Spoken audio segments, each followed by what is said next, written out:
दोस्तों ये रियल ब्रह्म वैवर्त पुराण बुक है। पिछले वीडियो पे हमने जहाँ तक पढ़ा था उसके बाद आज यहाँ से इस चैप्टर से शुरू करते हैं। रियल रामायण, महाभारत, वेद, पुराण, कामसूत्र, उपनिषद, ये सब बुक अगर आप शुरुआत से पढ़ना चाहते हैं तो इस वीडियो के नीचे चैनल के नेम या पिक्चर पे क्लिक करके प्लेलिस्ट में जाकर देख सकते हैं, या फिर चैनल का नाम कुछ अलग कुछ रोचक को यूट्यूब पर सर्च करके फिर उस पर क्लिक करके प्लेलिस्ट में जा सकते हैं। अब गोकुल जाकर वहाँ की शोभा आदि का दर्शन का वर्णन है। श्री कृष्ण से प्रेरित होकर उद्धव प्रसन्न होता हुआ गणेश्वर को प्रणाम करके तथा नारायण, शंभु, दुर्गा, लक्ष्मी और सरस्वती का स्मरण किया था। गंगा का मन में ध्यान करके और महेश्वर की ध्यान में लाए थे। इसके अनंतर उद्धव मंगल सूचक शकुन देखकर रवाना हो गए थे। उद्धव ने उस प्रस्थान करने के योग्य में दुदुम्बी और घंटा का शब्द स्वचन किया था तथा शंख की ध्वनि, हरि का नाम का उच्चारण, संगीत और मंगल ध्वनि को सुनाया था। उद्धव ने अपनी यात्रा के मार्ग में पति और पुत्र वाली सती, प्रदीप, माला, दर्पण, जल से भरा हुआ घट, खीर, लाजा, फल, दुर्बा के अंकुर, शुक्ल धान्य, चांदी, कांचन, मधु, विप्र का समूह, काला हिरन, वृष, घृत, ताजा मांस, गजेंद्र, नृपेंद्र, सफ़ेद घोड़ा, पताका, न्योला, चास, शुक्ल पुष्प, चंदन, इन सब को राह में देखकर उद्धव को अत्यंत कल्याण प्राप्त हुआ था। इसके पश्चात वो वृंदावन के निकुंज वन में प्राप्त हो गए थे। सामने ही अक्षय वृक्ष भांडीर बट को उद्धव ने देखा था। स्निग्धता से परिपूर्ण रक्त वर्ण वाला पुष्प प्रदाता अपना इच्छित तीर्थ देखा था और वहाँ पर परम सुंदर वेश वाले रत्न के आभूषणों से विभूषित बालकों को देखा था। वे बालक बलराम और कृष्ण के नाम को पुकार रहे थे तथा शोक से युक्त होकर रुदन कर रहे थे। उद्धव ने उन बालकों को आश्वासन दिया था और फिर वो आनंद से नगर में प्रविष्ट हुए थे। वहाँ गोकुल में नंद के शिविर का अवलोकन किया था, जाकि विश्वकर्मा के द्वारा निर्मित किया गया था। वो शिविर मणि रत्न से विरचित किया हुआ था तथा उसमें मुक्ता, माणिक्य और हीरे जड़े हुए थे। वो मन को बहुत ही अधिक रम्य लगने वाला था। उसमें अच्छे रत्नों के कलश लगे हुए थे। उसके द्वार चित्र विचित्र पदार्थ से युक्त थे।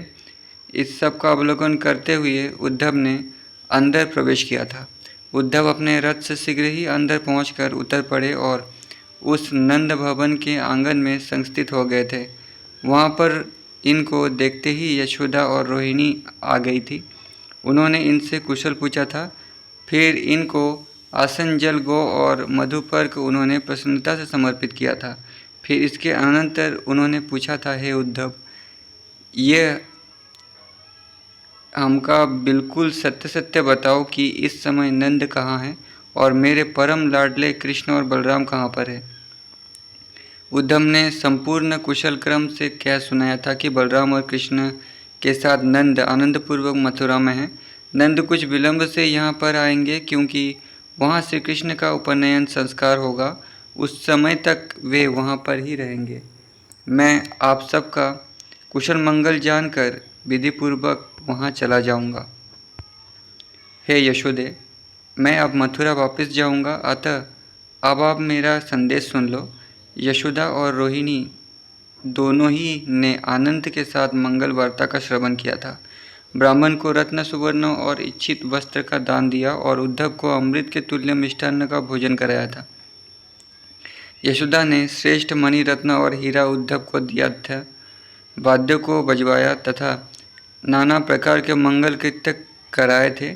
ब्राह्मणों को भोजन कराया, मंगल कार्य किया तथा कराया था और परम आनंद के साथ वेदों का पाठ कराया था। शंकर भगवान की पूजा विप्र के द्वारा कराई, जो कि परम विभु है।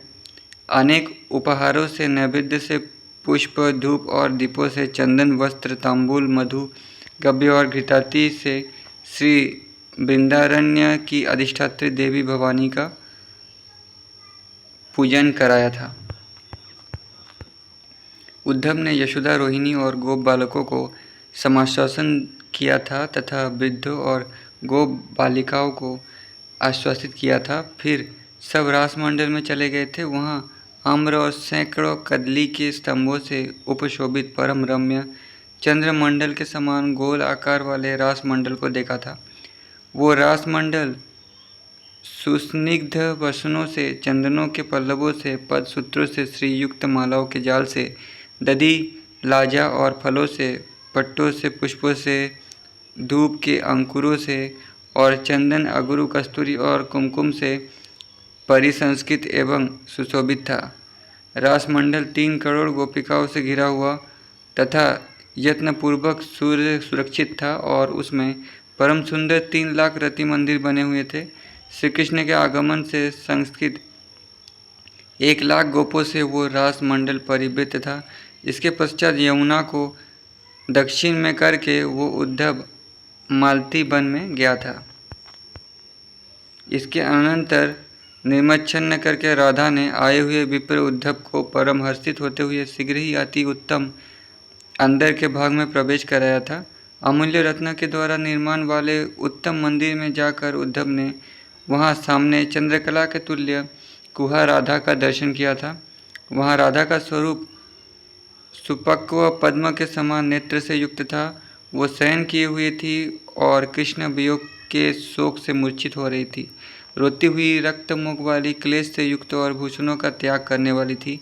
वो चेष्टा से रहित, बिना आहार वाली, सुवर्ण के वर्ण वाले कुंडलों को धारण करने वाली, सूखे हुए अधर और कंठ से समन्वित और कुछ कुछ निश्वासों से संयुक्त राधा को देखकर भक्तिभाव विनम्र कंदरा वाला होकर उसको उद्धव ने प्रणाम किया था। स्वयं परम भक्त वो उद्धव भक्ति के उद्रेक के कारण पुलकायमान संपूर्ण अंगों वाला हो गया था।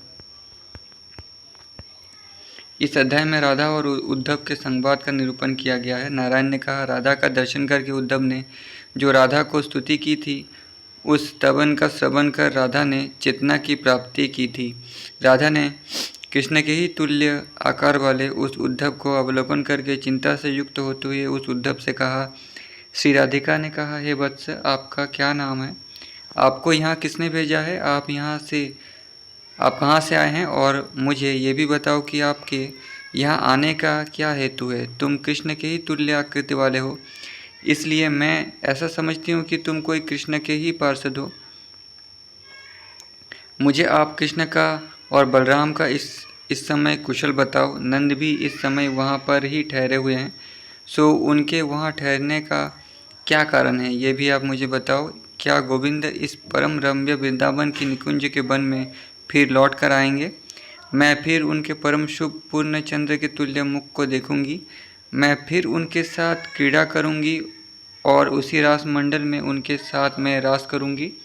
मैं यमुना के जल में फिर उनके साथ अथवा अपनी सखियों के साथ विहार करूंगी। मैं पुनः नंदन के अंग में चंदन का लेपन करूंगी। राधा के प्रश्नों को सुनकर उद्धव ने कहा, हे बरानने, मेरा नाम उद्धव है, मैं क्षत्रिय वर्ण वाला हूँ। मुझे परमात्मा कृष्ण ने ही शुभ वार्ता करने के लिए यहाँ भेजा है। मैं हरि का पार्षद भी हूँ और आपके ही समीप में आया हूँ। इस समय कृष्ण, बलदेव और नंद का सब प्रकार से शुभ है। श्री राधा ने कहा, यमुना का तट वही है और सुगंधि से युक्त पावन भी वैसा ही बह रहा है। उसके केले के कदम्बों का मूल भी इस समय विद्यमान ही है। ईप्सित परम पुण्य एवं अति रम्य वृंदावन भी वही विद्यमान है। पुष्कोकिलों का विरुद्ध भी वही है तथा तल्प भी चंदन से चर्चित उपस्थित है। चारों प्रकार के योग्य और सुंदर मधुपान भी विद्यमान है। तथापि यह महान पापिष्ट दुरंत दुखद ये मनमत है जो मुझे इस समय उत्पीड़ित कर रहा है। रत्नों के प्रदीप वही हैं जो कि रासमंडल में जलते हैं और मनिंद्र सारों के निर्माण वाला रति मंदिर भी वही है। गोपांगनाओं का समुदाय भी वैसा ही उपस्थित है और पूर्ण चंद्र भी शोभायुक्त है तथा सुगंध वाले पुष्प के द्वारा विरचित एवं चंदन के चर्चित तल्प भी विद्यमान है। सुगंधित पुष्पों का उद्यान जो पद्मों की श्रेणियों से परम सुंदर है विद्यमान है। मैं अधिक क्या बताऊं, संपूर्ण वैभवपूर्ण तथा वही इस समय में विद्यमान है, किंतु मेरे प्राणों के स्वामी कहाँ चले गए। हे कृष्ण, हे रमानाथ, हे मेरे प्राण वल्लभ, आप कहाँ हो। इस दासी का क्या महान अपराध हो गया है जो कि आप मुझे त्याग कर चले गए हो। दासी का दोष तो पद पद में हुआ ही करता है। उद्धव ने कहा, हे देवी, मैं आपको भलीभांति जानता हूँ। आप संपूर्ण देव और देवियों की ईश्वरी हैं। आप सुस्निग्ध हैं और आप सिद्ध योगिनी हैं। आप समस्त शक्तियों के स्वरूप वाली है एवं मूल प्रकृति तथा ईश्वरी है। मैं आपके स्वरूप को खूब अच्छी तरह जानता हूँ। आप श्रीदामा के शाप को धारण करने वाली है तथा उस कारण से इस वसुंधरा में प्राप्त हुई है। अन्यथा आप तो गोलोक धाम में निवास करने वाली कामिनी है। हे देवी, मैं आपको कृष्ण की प्राणाधिका प्रिया तथा उनके वक्षस्थल में निवास करने वाली जानता हूँ। हे देवी, अब आप मेरी अवस्थित शुभ वार्ता का श्रवण करो, जिसको कि मैं आपसे अभी कहूँगा। ये वार्ता हृदय को स्निग्ध करने वाली है। आप अपनी सहेलियों के साथ सुस्थिर होकर श्रवण करो। वो मेरी वार्ता दुख दबंगनी से दग्धा आपके लिए सुधा की वर्षा के स्वरूप वाली है और विरह रूपी व्याधि से युक्त आपको शुभ रसायन के तुल्य है। यहाँ पर ये ब्रजेश नंद आनंद सानंद एवं सदा प्रसन्न होकर ठहरे हुए हैं।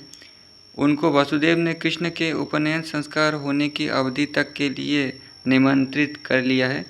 वो नंद इस मंगल कर्म के संग संपन्न हो जाने पर बलराम और कृष्ण को साथ लेकर परम आनंद से युक्त होते हुए प्रसन्नता से गोकुल को जाएंगे। कृष्ण मुदित होते हुए यहाँ आकर पुनः अपनी माता यशोदा को प्रणाम करके रात्रि के समय में परम हर्ष से इस पुण्य वृंदावन के निकुंज वन में आएंगे।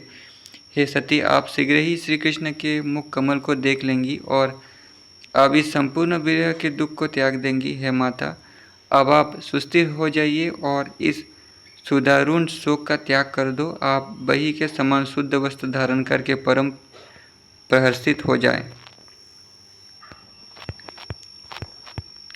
राधिका ने कहा, हे उद्धव, क्या सचमुच हरि आएंगे। तुम निष्कपट भाव से बिल्कुल सत्य बताओ। भय का त्याग करके जो भी तथ्य बात हो वो बोल दो। इस सुंदर संसद में सत्य बात ही कर दो। 100 कूपों के निर्माण से एक बावड़ी का निर्माण अधिक श्रेष्ठ होता है। 100 पापियों से एक ऋतु श्रेष्ठ है और 100 ऋतुओं से एक पुत्र श्रेष्ठ होता है तथा 100 पुत्रों से एक सत्य भाषण श्रेष्ठ होता है। सत्य भाषण से पर कोई धर्म नहीं है और अनृत से अधिक अन्य कोई भी पातक नहीं है। उद्धव ने कहा, सचमुच ही हरि आएंगे। हे सुंदरी, ये सत्य बात है कि आप उनके मुख कमल का दर्शन करेंगी।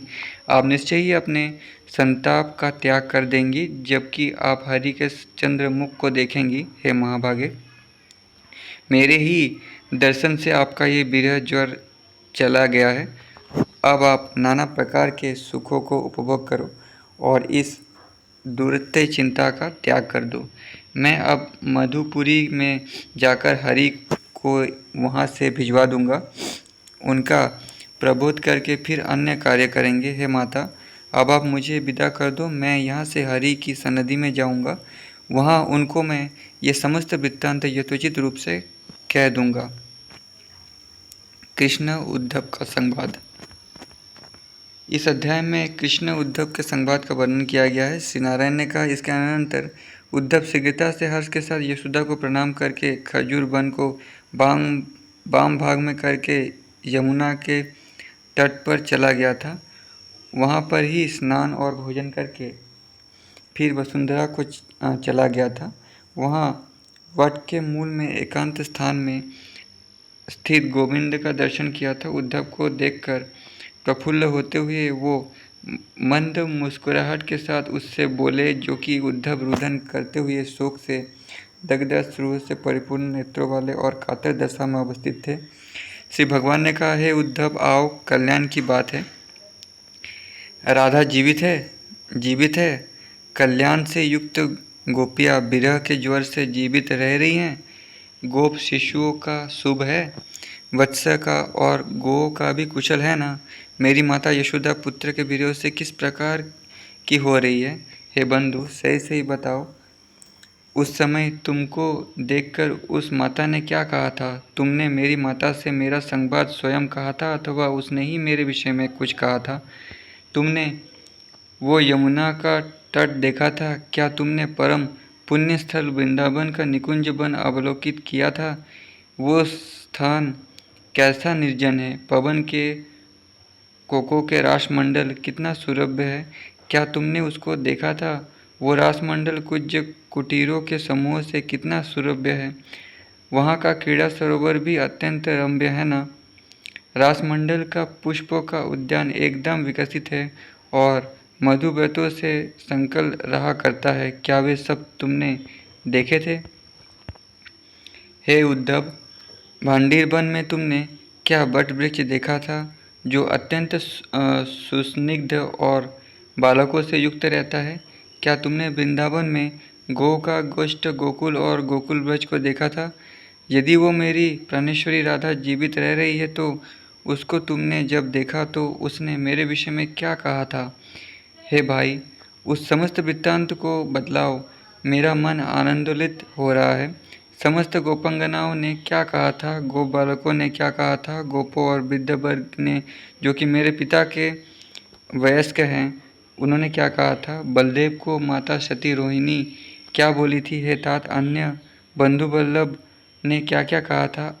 आपने वहाँ क्या खाया था? क्या कुछ अपूर्व माता के द्वारा या राधा के द्वारा दिया हुआ खाया था? वहाँ की वाक्यावली कैसी थी और ब्रज की संभाषा किस प्रकार की सुमधुर थी? वहाँ गोपों का, गोपिकाओं का, शिशुओं का और माता का तथा राधा का भी मुझ में कैसा प्रेम आदि तुमने उद्धव देखा था?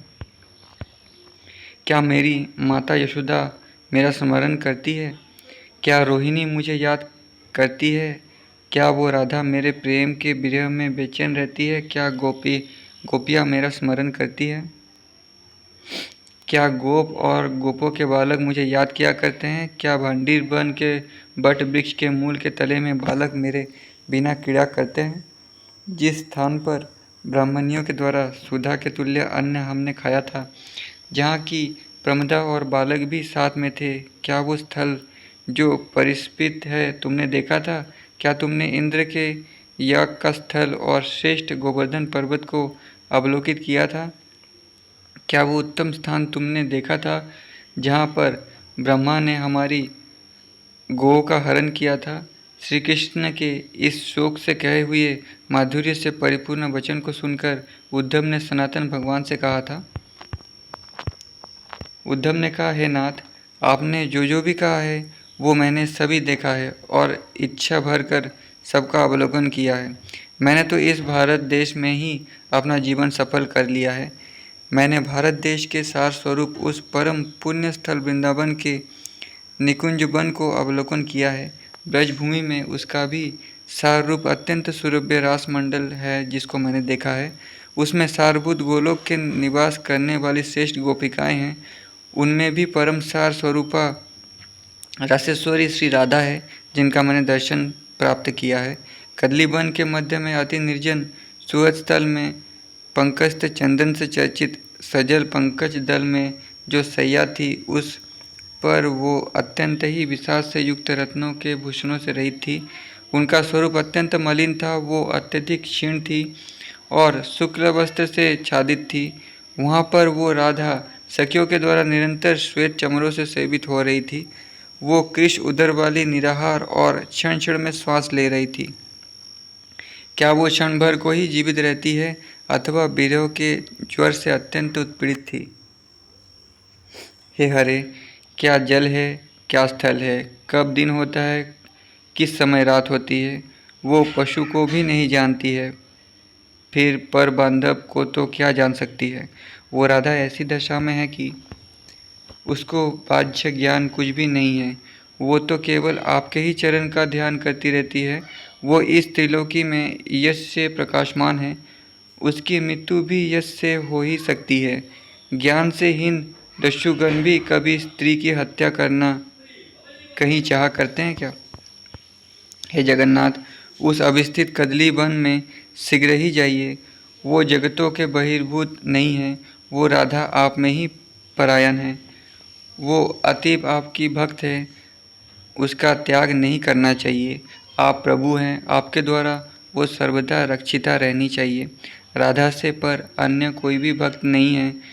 वो तो ऐसी है कि उस जैसी अब तक ना कोई हुई है और ना भविष्य में ही होगी। मनमत शंकर से भीत है और आप तो उसके अग्रणी हैं। आप जैसी पति को प्राप्त करके वो राधिका बेचारी काम से दग्ध हो रही है। ये बहुत आश्चर्य एवं खेद की बात है। इससे सर्व पर कर्म किसी के भी द्वारा बारण नहीं किया जाता। उसे मधु और चंद्र भी निरंतर दाह करता है, सुगंधित वायु भी दाह करती है। वो इस समय अनाथा है और सब प्रकार से पीड़ित है। तप्त कांचल के वर्ण वाली वो इस समय कज्जल के समान कृष्ण वर्ण हो रही है। वो राधा सुवर्ण के समान केशों वाली है और सब प्रकार के वशन तथा वेशों से रहित है। स्वयं विधाता भी जो समस्त सुरों से श्रेष्ठतम एवं विभु है, आपका भक्त है। योगींद्र के गुरुओं के भी गुरु देव शंकर भी आपके भक्त हैं। सनत कुमार आपके भक्त हैं और ज्ञानों में श्रेष्ठ गणेश भी आपके भक्त हैं। इस धरनी तल में कितने ही प्रकार के मुनिंद्र आपके भक्त हैं, किंतु जैसी राधा आपकी भक्त है वैसा न दूसरा कोई भी भक्त नहीं है। जैसी राधा आपका ध्यान किया करती है, स्वयं लक्ष्मी भी उस प्रकार से ध्यान करने वाली नहीं है। मैंने तो राधा के आगे हरि आ रहे हैं इस प्रकार से स्वीकार किया है। हे महाभाग, अब आप शीघ्र ही वहाँ जाइए और मेरा कथन सफल करिए। उद्धव के इस वचन का श्रवण करके माधव हंस पड़े और बोले, आपने वेदोक्त हित से युक्त सत्य और सुब्रत ही कहा था। श्री भगवान ने कहा, स्त्रियों के विषय में धर्म, विवाहों में वृत्ति के लिए प्रयोजन में, प्राणों के संकट होने में, ब्राह्मणों के हित में मिथ्या भी निंदित नहीं हुआ करता है। आपके स्वीकार किए हुए के रहित होने से नरक होगा, ये नहीं है। कहाँ तो तुम और कहाँ नरक है। मेरा भक्त गोलोक में जाया करता है, वो नरक को कभी नहीं देखता है। तथापि आपके द्वारा अंगीकार किए हुए की सफलता करूँगा। मैं स्वप्न में उस गोपियों के मूल में तथा माता के भी निकट जाऊँगा। इतना सुनकर महान यश वाला उद्धव गृह को चला गया था और हरि उस विरह से बेचैन गोकुल में स्वयं में गए थे। हरि ने स्वप्न में राधा को समाश्वासन किया था और अति दुर्लभ ज्ञान भी प्रदान किया था। उसको क्रीड़ा के द्वारा पूर्णतया संतुष्ट किया और अन्य गोपिकाओं को भी यथोचित रूप से संतोष प्रदान किया था। फिर अपनी यशोदा को ज्ञान देकर निद्रित अवस्था में ही उसके स्तन का पान भी किया था।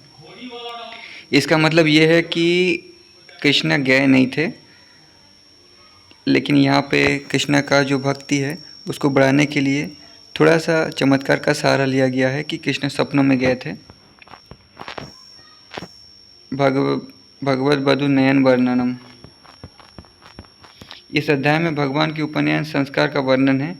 नारायण ने कहा, इसी बीच में गर्ग आचार्य वसुदेव के आश्रम में गए थे। गर्ग का स्वरूप दंड धारण करने वाला, शस्त्रधारी, जटिल और ब्रह्म तेज से अत्यंत दीप्त था। वो शुक्ल यज्ञोपवीत वाले तपस्वी, सदा संयत शुक्ल दांतों वाले और शुक्ल वस्त्र धारण करने वाले थे, जो कि वो कुल के पुरोहित थे। उन गर्ग मुनि को आते हुए देखकर देवकी सहसा उठकर खड़ी हो गई थी और उनको प्रणाम किया था। वसुदेव ने बड़े ही भक्तिभाव से उनको बैठने के लिए रत्नों का सिंहासन दिया था। इसके अनंतर वसुदेव ने मधुपर्क कामधेनु बहिर के तुल्य शुद्ध वस्त्र देकर गंध पुष्पों की माला के द्वारा भक्तिभाव से उनका पूजन किया था। इसके उपरांत मिष्ठान्न, परमान्न, मधु उन्हें भोजन कराया था तथा सुबासित तांबुल समर्पित किया था। कृष्ण को प्रणाम करके और उनको सबल देखकर गर्ग मुनि वसुदेव से तथा पतिव्रता पत्नी देवकी से बोले। गर्ग मुनि ने कहा, हे वसुदेव, आप अब ये समझ लेवें और अपने पुत्र को सबल देखें। अब ये शुद्ध एवं अवस्था से अति श्रेष्ठ उपनयन संस्कार के योग्य हैं। वसुदेव ने कहा, हे गुरु, हे जदुओं के कुल देवता, आप शुभ मुहूर्त देखें, उपनयन होने के योग्य शुद्ध और सत्पुरुषों के लिए प्रशस्त जो भी हो वही क्षण देखिए।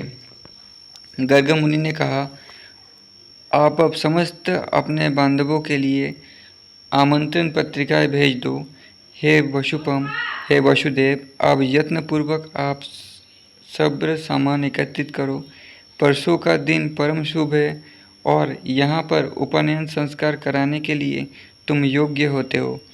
ये दिन सत्पुरुषों को भी मान्य है और चंद्र ताराओं से भी अत्यंत शुद्ध है।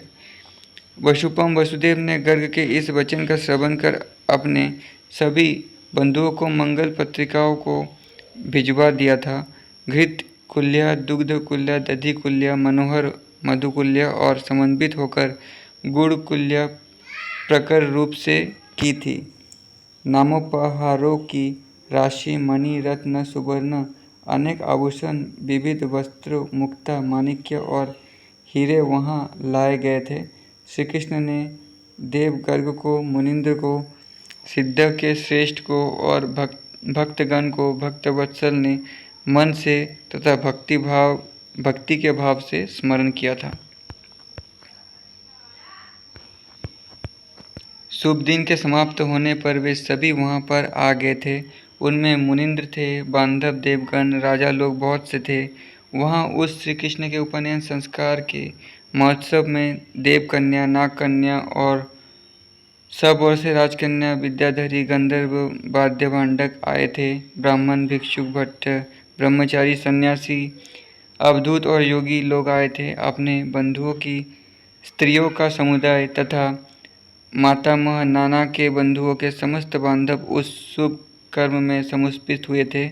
उस सुबह बसर पर भीष्म, द्रोण, कर्ण, अश्वत्थामा, कृपाचार्य, द्विज और पुत्र के सहित धृतराष्ट्र अपनी पत्नियों के साथ में लेकर वहां आए थे। विधवा कुंती भी वहां अपने पुत्रों के सहित आई थी, जो हर्ष और शोक से युक्त हो रही थी।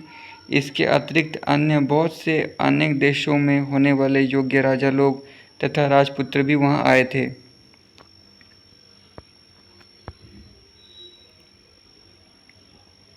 तो दोस्तों, वीडियो बहुत बड़ा हो गया। आज की वीडियो पे इतना ही। यहाँ से हम लोग नेक्स्ट वीडियो पे पढ़ेंगे। तब तक के लिए धन्यवाद।